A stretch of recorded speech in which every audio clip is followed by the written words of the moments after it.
السلام عليكم ورحمة الله وبركاته. ازيكم عاملين يا شباب؟ عايز اقول لكم على حاجة. انا كنت في 2022 كنت عندي حقوق طبعا نشر انذارات من زمان، واصلا هي اتشالت من زمان. يعني احنا دلوقتي حاليا في 2025، وكمان كنت عندي انذارات في 2022 اصلا من زمان اتشالت. يعني انا بطلت اعمل فيديوهات لحد 90 يوم، لحد اصلا ما عدت في 2025. وانا كنتش 100,000 طبعا، كان قبل ما اوصل. انا بعد ما وصلت 100,000 جيت استلم الدرع، قال لي اللي انت واخد انذارات قبل كده وحقوق طبعا نشر. يلا بينا نبدأ الفيديو.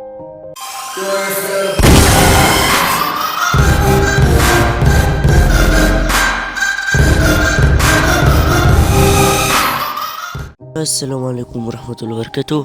ازيكم عاملين يا شباب؟ عايز اقول لكم على حاجة. شوفوا اهوت، ما عنديش انذارات دلوقتي عشان ما اكدبش عليكم.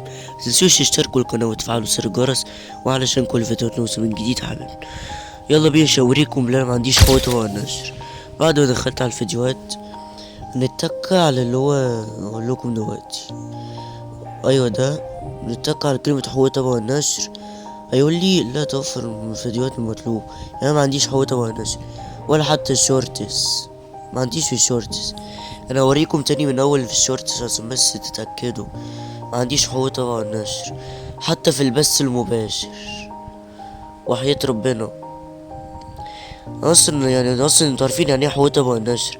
اللي انت بتنشر باغنية، اللي هو يعني مثلا لما انت بتنشر باغنية مثلا مش بتاعتك، انت بتنشر اغنية بتاع حد اللي هو عاملها. والنبي متنسوش تشتركوا القناة وتفعلوا زر الجرس علشان كل فترة نوصل من جديد يا حبيبي. اللهم صل وسلم وبارك على سيدنا محمد وعلى اهله وصحبه اجمعين. يلا اللي عايز يشوف كل قنواتي وانا قبل ما اوصل هوريكم دلوقتي في الصورة حاليا.